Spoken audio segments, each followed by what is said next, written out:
I am Alicia, 32 years old, and I always dreamed of having my own space away from my overcrowded family. For years, I secretly saved every bonus check and tax refund until I finally bought a lakeside cabin without telling a soul. It was my sanctuary, my escape, until last month when a friend sent me videos of my family throwing a party there while I was in Europe. I forwarded them to my husband James. An hour later, he walked through that cabin door, and their celebration stopped cold. Before I tell you what happened next, let me know where you are watching from. In the comments, hit that like button, and subscribe for more stories about family boundaries and the importance of having your own space. Growing up, privacy was a foreign concept in my household. I shared a bedroom with my two sisters in our small suburban home where personal space was non-existent and someone was always borrowing my things without asking. Even my diary had to be hidden beneath a loose floorboard under my bed. I promised myself that someday I would have a place that was completely mine. After college, I worked my way up to become a marketing executive at a growing tech company. The position came with a comfortable salary and quarterly bonuses that I diligently tucked away into a separate savings account my husband James knew nothing about. Not because our marriage was troubled, but because I needed something that was mine alone. James is a wonderful man, 34 years old with a heart of gold, but he comes from a family where everything is shared. Doors are always open, and personal boundaries are seen as selfish. Family is everything he would say whenever I complained about his parents dropping by unannounced or his siblings borrowing our things without returning them. That is just how Family Island. But I wanted more than that explanation. I wanted respect for my space and belongings. So while I smiled and nodded during family gatherings, I continued adding to my secret fund labeled simply Someday Dream in my banking app. After 6 years of saving, I had enough for a down payment. I hired a discreet real estate agent named Valerie who understood my need for privacy. Sometimes we need our own sanctuary, she said during our first meeting. I will help you find yours. For 6 months we searched until we found it, a 2-bedroom lakefront cabin with a wraparound deck and floor-to-ceiling windows overlooking the water. It was situated on 2 acres of wooded land, just remote enough to feel secluded, but only a 45-minute drive from our suburban home. The moment I stepped inside, I knew this was my place. The afternoon sunlight streamed through the windows, casting a golden glow on the hardwood floors. I could already imagine myself curled up on a window seat with a book, watching the sunset over the lake. The purchase process was exhilarating and terrifying. Each signature on the paperwork felt like both a betrayal and an affirmation. I justified the secrecy by planning to eventually reveal it to James as an anniversary surprise. I told myself he would understand once he experienced the peace and tranquility of having a special place just for us, away from the constant intrusion of family. On closing day, when Valerie handed me the keys, I felt a surge of emotion I had never experienced before. Ownership, independence, freedom. I thanked her for her discretion and drove straight to my new sanctuary. That first weekend alone at the cabin was pure bliss. I brought cleaning supplies, new linens, and a few personal items to make it feel like home. I swept the floors, washed the windows, and arranged furniture exactly how I wanted it. No one telling me the couch would look better against another wall, or questioning why I would choose that particular shade of blue for the kitchen towels.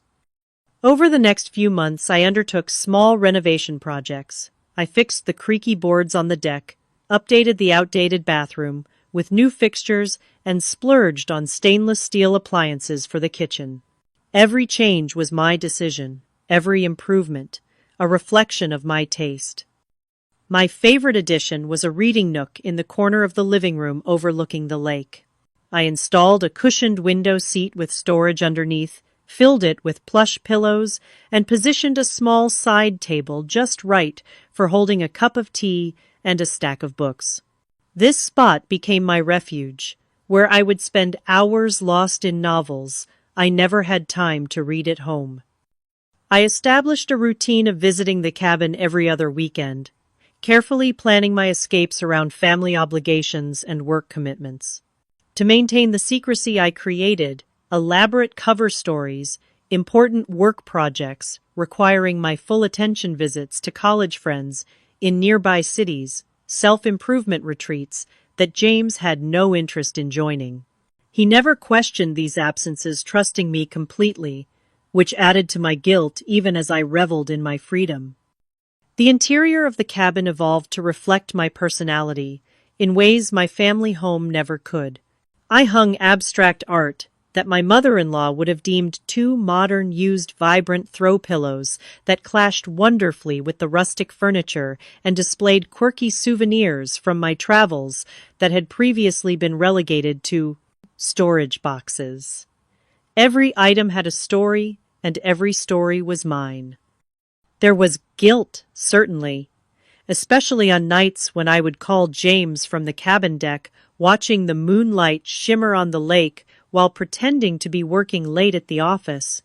But that guilt was always overshadowed by the profound sense of liberation that came from having something that was solely mine, untouched and uninfluenced by my well-meaning but overwhelming family. As our 5th wedding anniversary approached, I began preparing to reveal my secret. I planned to bring James to the cabin for a romantic weekend, surprising him with both the property and the news that it was already ours. I imagined his initial shock giving way to understanding, pictured us creating new memories there together, a private retreat where we could strengthen our marriage away from external pressures. I truly believed he would understand why I had needed this, why I had kept it to myself until I was ready to share. Little did I know that my carefully constructed sanctuary was already compromised, and that the boundaries I had established were far more fragile than I had imagined.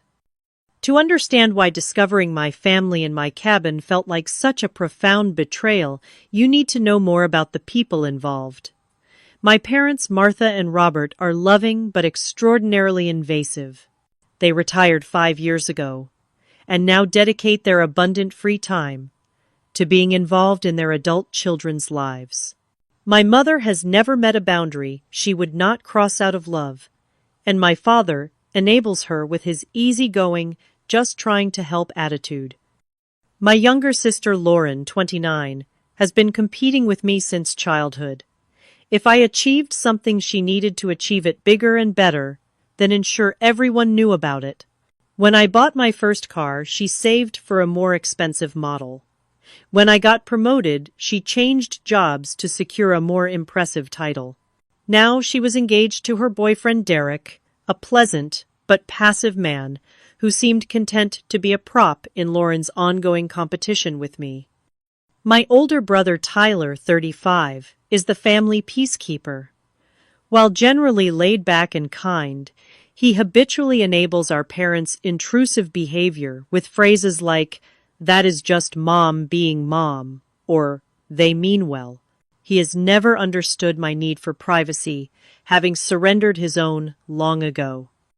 My in-laws, Sarah and William, are cut from the same cloth as my parents. They treat our home as an extension of theirs, dropping by without calling and rearranging my kitchen cabinets, because this setup makes more sense, dear. James never saw the problem with this, having grown up in a household where personal space was considered an abstract and somewhat selfish concept. Our family culture was built on shared keys and open-door policies. Everyone in the extended family had keys to each other's homes for emergencies, which somehow included situations like my mother wanting to drop off a casserole at 10 in the morning, or my sister needing to borrow an outfit while I was at work. Over the years, Boundary violations had become so common, they were barely acknowledged. There was the time my mother completely rearranged my kitchen while I was at a conference, discarding organizational systems that had taken me weeks to perfect. Or the family vacation, where I could not even shower without someone knocking on the bathroom door with an urgent question about dinner plans. Or the holiday traditions that somehow always happened at our house despite my annual protests about hosting. Every time I tried to establish boundaries, I was made to feel unreasonable. "We are family," they would say, as if those 3 words negated any right to personal space or privacy. James would shrug and tell me, "That is just how family is," never understanding that this was not how family had to be. The announcement of Lauren's engagement to Derek had intensified family togetherness to an almost unbearable degree. Suddenly, every weekend involved some engagement-related activity where attendance was mandatory and enthusiasm was expected. My polite suggestions about respecting our time were met with gasps of, "But it is your sister's special time," as if Lauren had not already claimed most of my childhood as her special time. The tension between my need for privacy and my family's expectations was reaching a breaking point when an opportunity arose at work, a 2-week business trip to Europe, to present to potential clients in London, Paris, and Berlin. Under normal circumstances, I might have tried to shorten such a trip, but with family pressure mounting, those 2 weeks away sounded like oxygen to a drowning woman.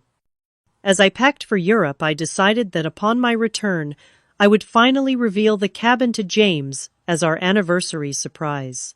5 years of marriage deserved a special gift, and I convinced myself that once he experienced the peace of our lakeside retreat, he would understand why I had needed to create it in secret. I imagined us spending weekends there together, establishing new traditions and boundaries as a couple, strengthening our relationship away from the constant demands of our families. The business meetings were scheduled across 3 cities, with the final and most important presentation happening in Berlin. My team had worked for months on the proposal, and success would mean a substantial promotion. Under different circumstances, this trip would have been a career-defining moment, deserving my full attention. Instead, as I boarded the plane to London, all I could think about was returning home to finally share my sacred space with my husband on my own terms. I had no way of knowing that by the time I reached Berlin, my secret sanctuary would be discovered, invaded, and forever changed. That the careful boundaries I had constructed would be trampled by the people I had been trying to establish them with in the first place. That my anniversary surprise would be ruined in the most painful way possible. I was in Berlin preparing for the final client presentation of my European trip when my phone buzzed with a FaceTime call from Natalie. She was a casual friend who owned a property across the lake from my cabin. We had bonded over our shared appreciation for the peaceful lake community, though I had never explicitly told her my situation. As far as she knew, the cabin was simply a weekend getaway my husband and I had recently purchased. "Alicia, are you having some kind of party at your cabin?" she asked, without preamble when I answered. Confused, I shook my head. "No, the cabin is empty. I am in Berlin until Thursday." "Well, someone is definitely there," she said, turning her phone to show me the view from her deck. In the distance, I could see my cabin illuminated against the evening sky. Even from across the lake, the unusual amount of activity was obvious. 5 cars were parked in the driveway, and figures moved behind the lit windows. My heart began to race. "Can you get closer?" Natalie agreed to walk around the lake to investigate. 20 minutes later, she called back, this time from the woods near my property. "I think it is your family," she whispered, positioning herself behind a tree where she could record without being seen. "There is some kind of celebration happening." The first video she sent showed my sister Lauren and her fiancé Derek sitting on my new sectional sofa drinking wine from my special occasion glasses, the ones I had purchased specifically for quiet evenings on the deck. Lauren was wearing what appeared to be one of my sweaters that I kept at the cabin. The second video panned to my kitchen, where my parents were arranging platters of food on my countertops.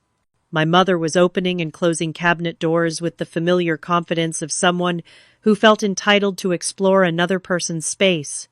My father was operating my expensive coffee machine, the one I had splurged on after my last promotion. The third video was the most invasive. James's brother Ryan and his wife Melissa were coming out of my master bedroom laughing about something. Melissa was carrying a makeup bag that looked suspiciously like the one I kept in my bathroom vanity. As Natalie continued recording, more details emerged. There were balloons tied to my porch railing, and a congratulations banner hung across my living room wall.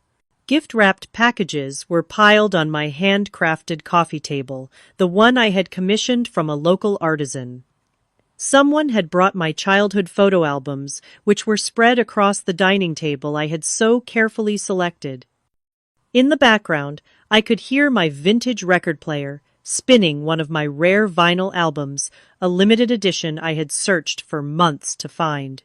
Through the window, I spotted my mother opening and closing desk drawers in the small office nook I had set up for working remotely. Each new detail felt like a physical blow. My hands were shaking so badly I nearly dropped the phone. "Keep recording," I managed to say to Natalie. "I need to see everything." I tried calling James repeatedly, but he did not answer. I texted my sister, my parents, even my brother-in-law. Silence from everyone. It was as if they had collectively agreed to ignore me while invading the one place I had created specifically to escape them. As I watched the party unfold through Natalie's videos, I experienced a range of physical reactions, nausea rising in my throat, tears of rage burning my eyes, a tightness in my chest that made it difficult to breathe. I considered calling the local police to report trespassing, but hesitated. How would I explain that my own family was the one trespassing? Would they even take it seriously? I calculated the time it would take to get home at minimum 24 hours, with flights, connections, and the drive from the airport.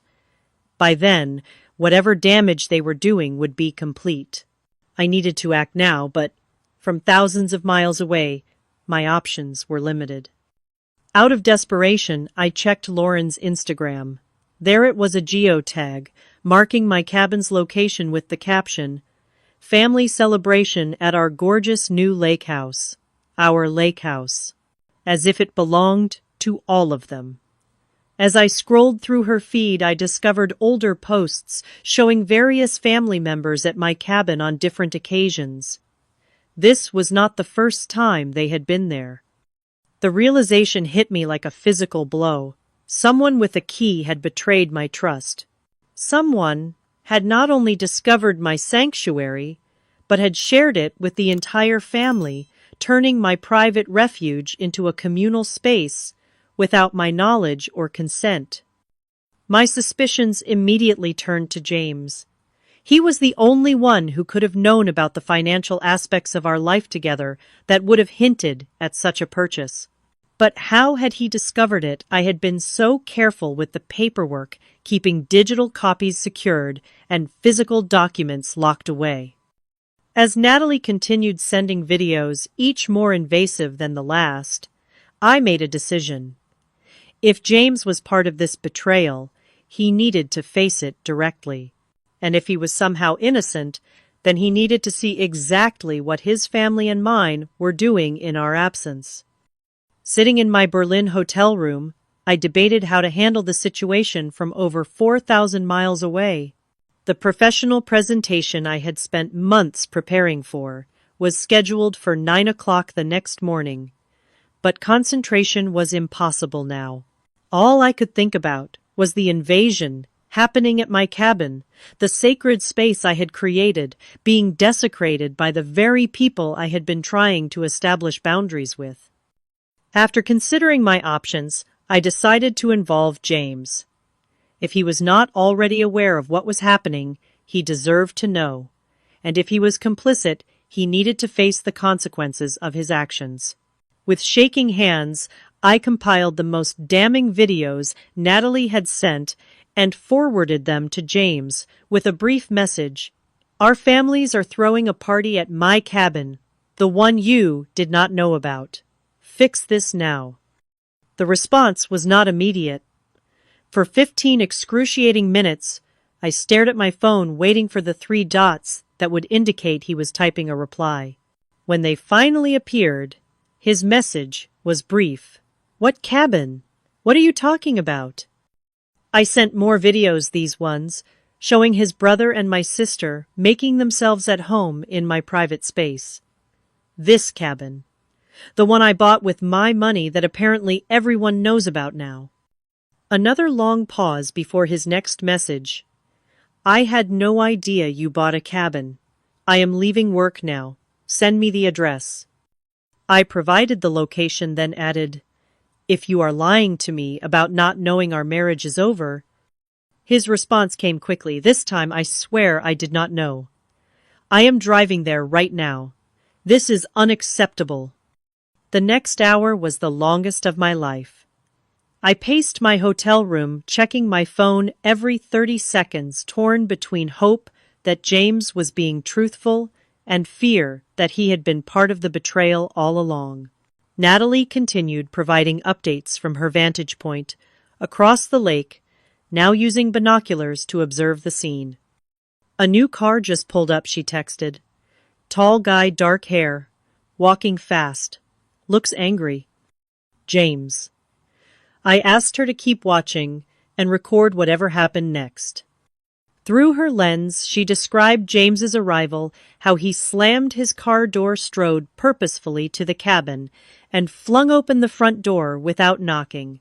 Though we could not hear what was being said, the body language visible through the windows told the story. Arms waving, fingers, pointing faces, transitioning from celebration to shock to defensiveness.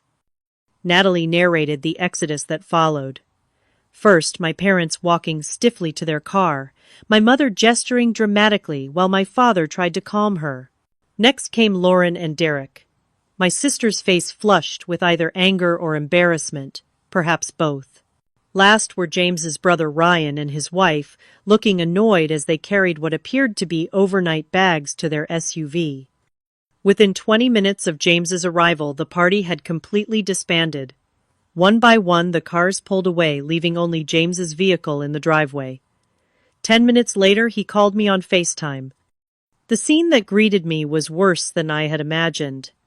The aftermath of the hasty departure was evident everywhere. Half-empty wine glasses on tables, food left out on counters, gift wrap strewn across the floor. My beautiful cream-colored sofa had what looked like a red wine stain on one cushion. The handcrafted coffee table showed a visible scratch across its polished surface. A vase I had brought back from a trip to Italy lay in pieces by the fireplace. James looked shell-shocked as he panned the phone around the room. His face was red, his hair disheveled, as if he had been running his hands through it repeatedly. I had no idea, he kept saying. I swear to you, Alicia, I had no idea about any of this. I wanted to believe him. I needed to believe him. How did they get in? I asked, my voice barely above a whisper. Your mother has a key, apparently, he said, his tone a mixture of anger and disbelief. She would not tell me how she got it, just kept saying it was a family place and they were celebrating Lauren's engagement. And what did you tell them? That they were trespassing, that this was your private property they had no right to be in, that they needed to leave immediately and we would discuss this when you got home. He paused, looking directly into the camera. When were you going to tell me about this place? The question hung between us, heavy with implications about trust and secrets. For our anniversary, I said finally. It was supposed to be a surprise. Somewhere just for us, away from everyone else. He nodded slowly. We need to have a long conversation when you get home. But right now, I think you should know I told them all not to contact you until you are ready, and that there would be serious consequences for this violation. For the first time since receiving Natalie's call, I felt a glimmer of hope. Perhaps James truly had not known. Perhaps he was as angry about this invasion as I was. "Thank you," I said simply. "I will stay here tonight to make sure no one comes back," he offered. "And I will start cleaning up." But the damage was more than physical, and we both knew it. After ending the call, I contacted my airline and paid the substantial fee to change my return flight. The important client presentation would have to be handled by my team. Some things were more important than work, and right now salvaging what was left of my sanctuary and possibly my marriage took precedence. That night, in my Berlin hotel room, I barely slept. I kept replaying the videos in my mind, imagining what else they might have touched, moved, or damaged in my special place. More than the physical items, it was the violation of the space itself that felt irreparable. How could it ever feel like mine again, knowing they had all been there without my permission? How could I ever feel safe in my own sanctuary, knowing how easily my boundaries could be crossed? By morning I had made up my mind. Whoever was responsible for revealing my secret would have to face consequences. No more polite acceptance of boundary violations. No more that is just how family is excuses. This time, they had gone too far, and I was done being the only one who respected boundaries in a family that seemed determined to ignore them. My return flight landed 12 hours earlier than originally scheduled. Despite the exhaustion of international travel compounded by emotional stress, adrenaline kept me alert as I navigated through customs and baggage claim. James was waiting in the arrivals area, his expression a mixture of concern and apprehension. The car ride home was tense, filled with awkward small talk about my trip and his work week. We both knew we were avoiding the elephant in the room, postponing the inevitable confrontation until we reached the privacy of our home. I stared out the window, wondering how many other secrets had been kept, how many other boundaries had been crossed without my knowledge. As we pulled into our driveway, I noticed something on our front porch, a large wicker basket wrapped in cellophane with a bright red bow. James sighed when he saw it. "That showed up this morning, from your parents." Inside our house, I unpacked the basket, expensive wines, gourmet chocolates, and a card that read simply, "We are sorry for the misunderstanding. Love, Mom and Dad." As if what had happened could be classified as a simple misunderstanding rather than a complete violation of my privacy and property. I placed the card on our coffee table and turned to face James. "I need to know everything," I said, my voice steadier than I expected. "When did you find out about the cabin? How long have they been going there? Who else knew?" James sat heavily on the couch, looking defeated. "I only found out about the cabin a month ago," he began. "Your mother called me very upset, saying she had found purchase papers in our home office while looking for a family photo album." I shook my head in disbelief. "She was going through our files in our home office." He nodded grimly. "Apparently. She said she was shocked you would make such a large purchase without telling anyone, especially me. She made it sound like she was concerned for our marriage, that you might be planning to leave me. And you believed her." "I did not know what to believe," he admitted. "I was hurt that you had not told me, confused about why you would keep something so significant a secret. When your mom suggested that the cabin could be a nice family gathering place, that maybe that was your intention all along, but you were just waiting for the right time to reveal it, I wanted to believe her.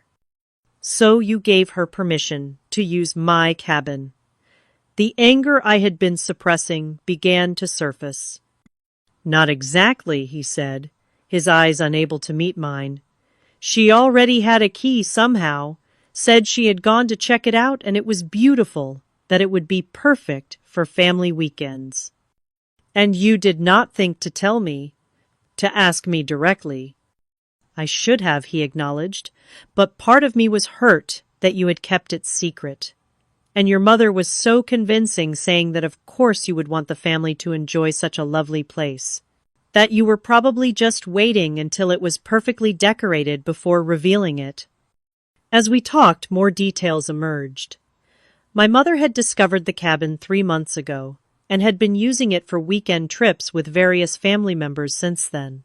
James had known for 1 month, but had never visited himself, held back by a mixture of hurt pride and confusion about my intentions. The engagement party had been planned as a way to make use of the beautiful space with my mother, assuring everyone that I would be delighted to know my cabin was being used for such a special family occasion. No one had questioned why I had not been told directly, accepting the explanation that it was still a work in progress. I was not ready to show off yet. After sending James to check on our mail, I conducted a thorough search of our home office. In a folder labeled tax documents, I found evidence that someone had been through my paperwork files, slightly out of order. A receipt from the cabin's security system installation, placed in the wrong folder. A business card from my real estate agent that had previously been secured in my private lockbox. When James returned, I confronted him with this evidence. She went through everything I said, my voice shaking with rage. And instead of telling me immediately, you let her continue violating my privacy. I made a mistake, he admitted. I was hurt that you had kept such a big secret, and I let that cloud my judgment. I should have talked to you directly. The next revelation came when I checked my email and found a message from the cabin's internet provider confirming a change in the account password I had never requested. Someone had not only been using my cabin, but had been changing my service settings as well. We need to go to the cabin, I said firmly. Now, I need to see exactly what they have done. The 45-minute drive to the lake was silent, each of us lost in our own thoughts. As we approached, I felt a knot forming in my stomach. This place that had represented freedom and solitude now felt tainted, contaminated by unwelcome presences. Inside, despite James's cleaning efforts, evidence of family occupation was everywhere. Opening the refrigerator, I found foods I never purchased. My father's preferred beer brand, my mother's special organic yogurt condiments I never used. In the bathroom cabinet were Lauren's distinctive makeup products and hair appliances. The closet in the second bedroom contained fishing gear I recognized as belonging to my father and James's brother. The most telling discovery came when I opened a drawer in the kitchen island, a handwritten schedule for the cabin's use with family members' names assigned to different weekends, stretching months into the future. My mother had even penciled in her book club for the 3rd Thursday of every month. They were planning to keep using it, I said, showing James the schedule, without ever asking me. They just assumed it was a communal property. James looked genuinely shocked. I had no idea it had gone this far, he said.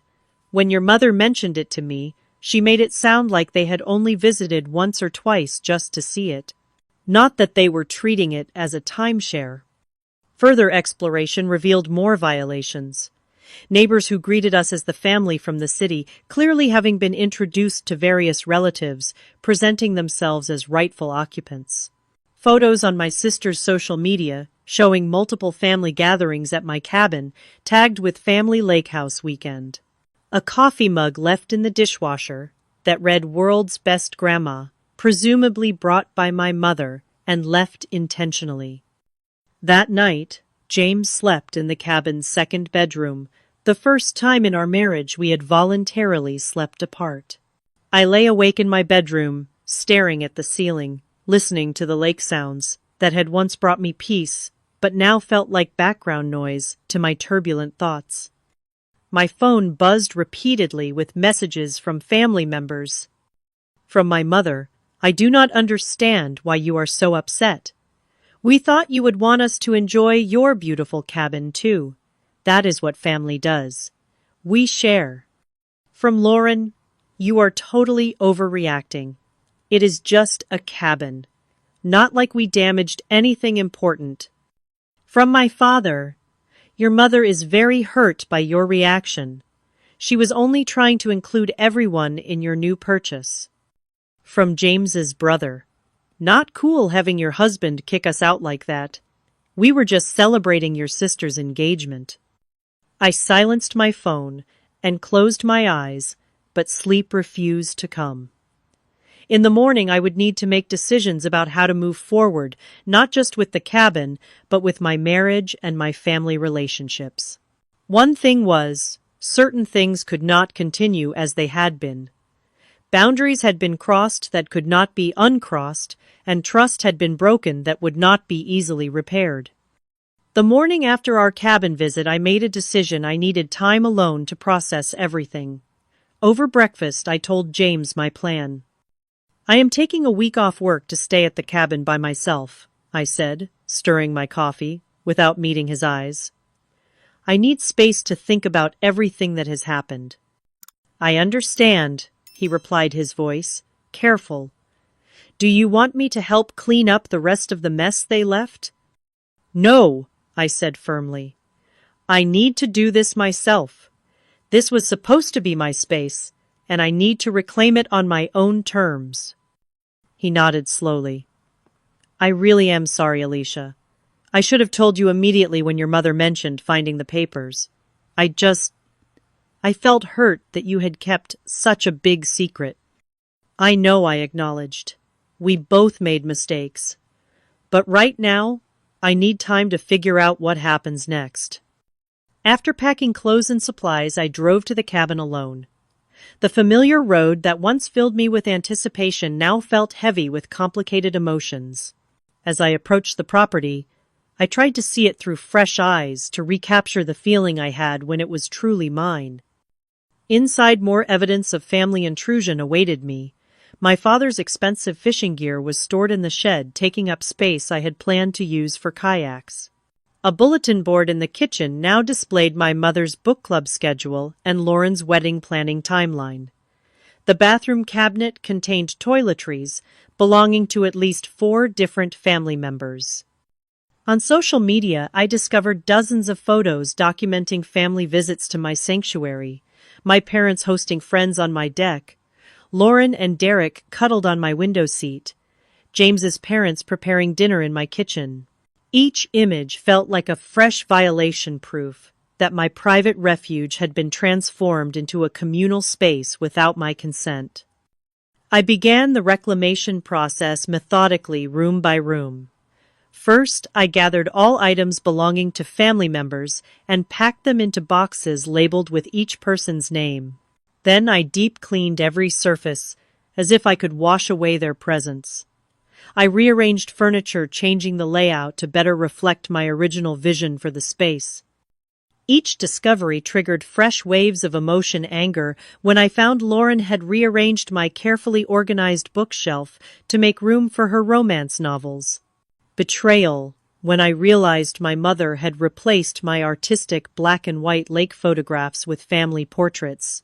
Violation when I discovered someone had been sleeping in my bed, evident from unfamiliar perfume on my pillowcase.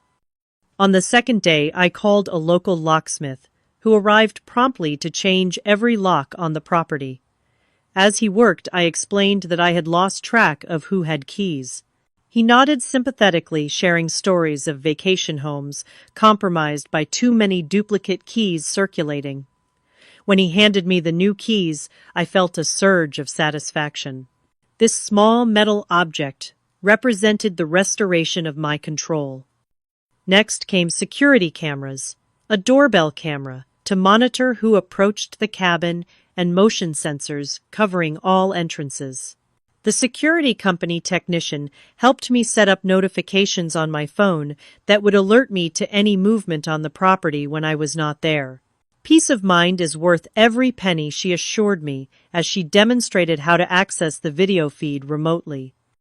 As I reclaimed the physical space, I drafted a document titled Cabin Rules and Boundaries on my laptop.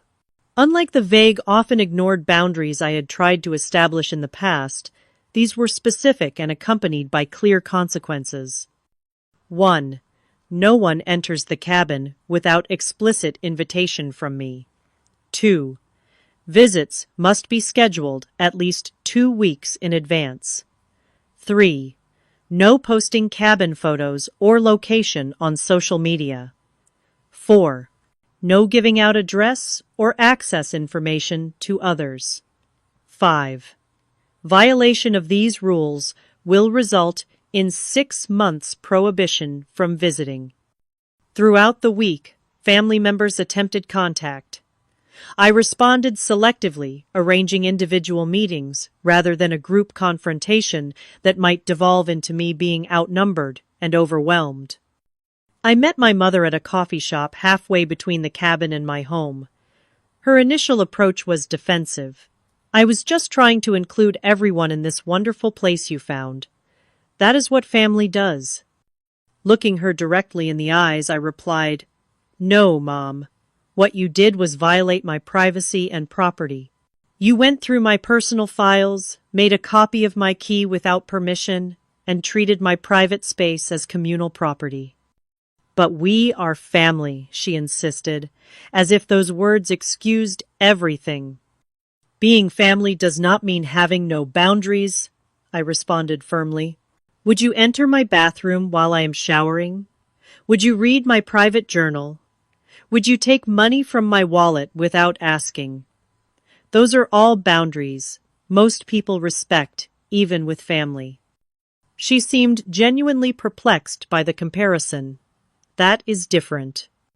"It is not different," I insisted.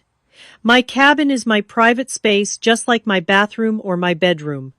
The fact that you do not understand that is exactly why I needed a place of my own in the first place."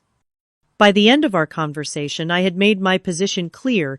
If she wanted access to my cabin in the future, she would need to respect my boundaries completely. The days of, "that is just how family is," are over, Mom. I need you to see me as an independent adult with the right to privacy.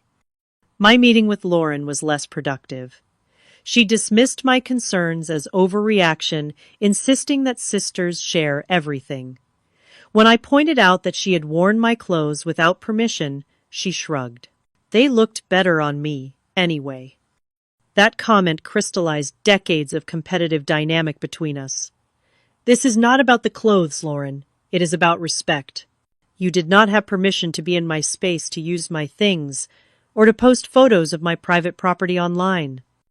"Whatever," she replied, examining her manicure. "It is not like you were using it while you were in Europe." I set firm boundaries with her no cabin access until she acknowledged the violation and demonstrated respect for my property. Her dismissive response told me it might be a very long time before she met those conditions. My father attempted to play peacemaker, as he had throughout my childhood. "Your mother meant well," he began when we met for lunch. "She just wanted everyone to enjoy this beautiful place you found."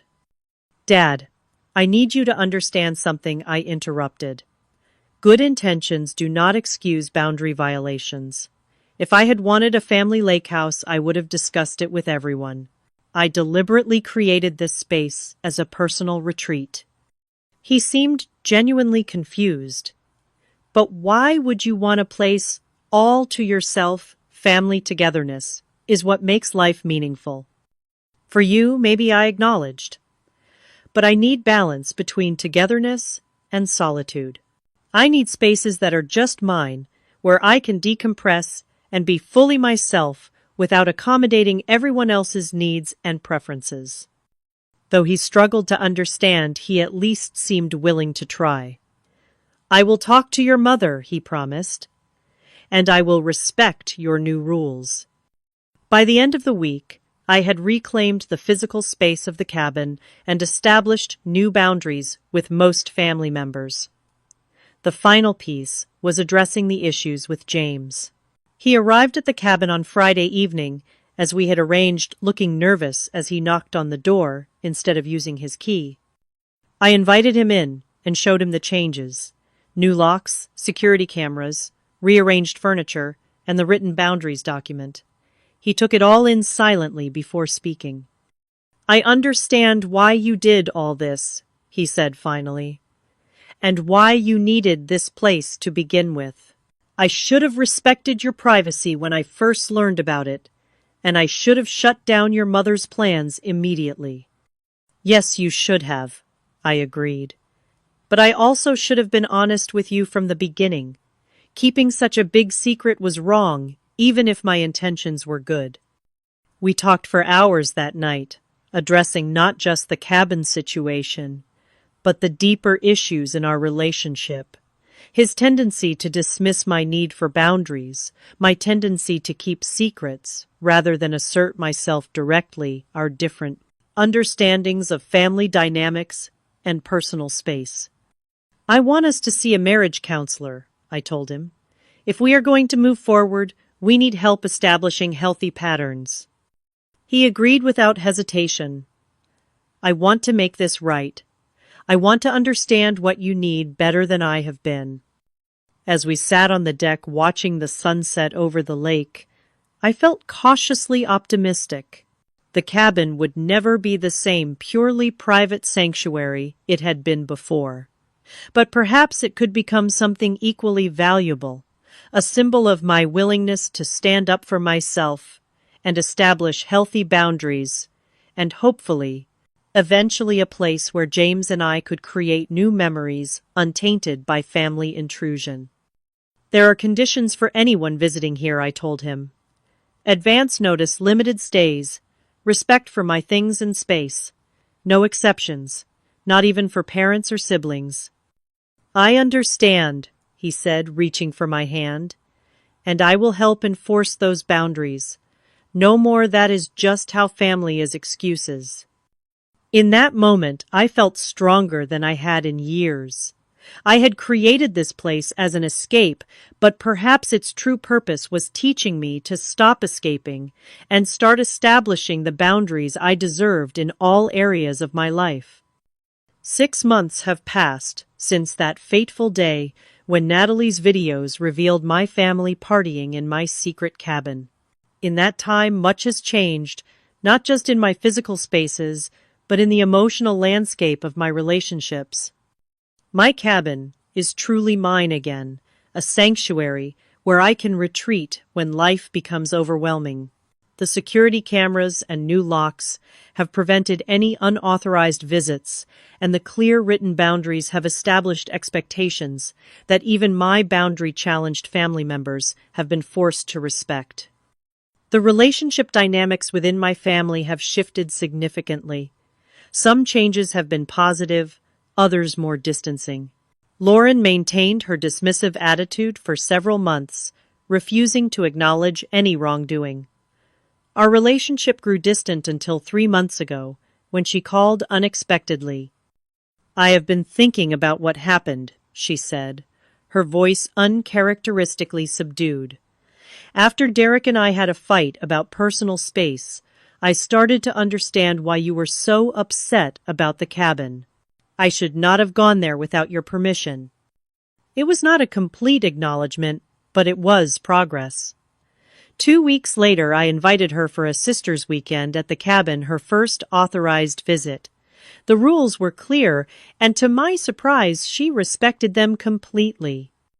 My parents have been on a longer journey toward understanding boundaries. After several difficult conversations and a period of limited contact, they have slowly begun to demonstrate more respect for my space and privacy. My mother no longer drops by unannounced at our home, instead texting to ask if it is a good time to visit. My father has become an unexpected ally, often reminding her, "We need to call first, remember." When I finally invited them to the cabin for a day visit, They arrived with a housewarming gift, a beautiful wind chime for the porch. "We want you to know we respect that this is your special place," my father said, as he hung it carefully where I directed. "Thank you for sharing it with us today." The most significant changes have happened in my marriage. James and I have been seeing a marriage counselor weekly, working through the complex issues of trust boundaries and family dynamics that the cabin incident brought to the surface. It has not been easy, but the process has strengthened our relationship in ways I never expected. "I never realized how much my family's boundary issues affected you," James admitted during a recent therapy session. "I always thought you were just being private or particular, but now I see you were trying to protect yourself in an environment where your space was constantly invaded." The counseling has helped us develop new patterns of communication and respect. James has become vigilant about checking with me before sharing our plans with family, and he no longer dismisses my concerns about intrusive behavior with casual, "that is just how family is" remarks. 3 months ago, we celebrated our anniversary at the cabin, creating new memories to replace the tainted ones. James presented me with a custom door sign reading Elisha's Sanctuary, "Enter with respect and permission only." It hangs proudly at the entrance now, a visible reminder of our new understanding. The healing process has not been linear. There are still moments when I feel the sting of betrayal freshly, particularly when I discover new evidence of how extensively my family used the cabin without my knowledge. Finding my mother's book club schedule still pinned to a community bulletin board in town recently triggered a day of renewed anger and hurt. But these moments have become less frequent and less overwhelming. I have learned that boundaries are not walls meant to keep people out permanently, but rather frameworks that define how people may enter our spaces and lives in healthy ways. I have learned that standing up for myself does not make me selfish or mean, but rather establishes the foundation for more authentic relationships. Perhaps most importantly, I have learned that my need for personal space is valid and important. Growing up in a family where privacy was considered suspicious and selfish left me with a habit of apologizing for my boundaries. Now I understand that healthy relationships require healthy boundaries, and that by respecting my own needs, I am modeling respect for others as well. Last weekend, I hosted a small gathering at the cabin with people I had personally invited: James, my friend, Natalie, who had alerted me to the invasion, and 2 couples we are close with. As we sat around the fire pit watching the sunset over the lake, I felt a profound sense of peace. This was how I had always imagined sharing my special place on my terms with people who respected my boundaries. "You seem different," Natalie observed as we stood on the dock later that evening. "More confident somehow."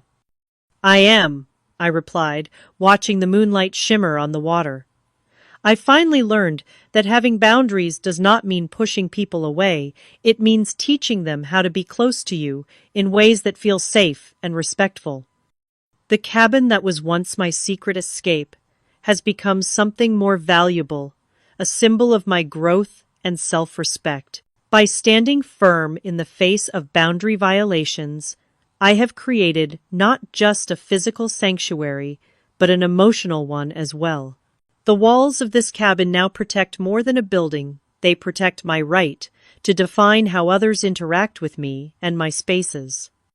If there is one lesson I could share from this experience, it is this: your need for boundaries is valid even with the people you love most, perhaps especially with them.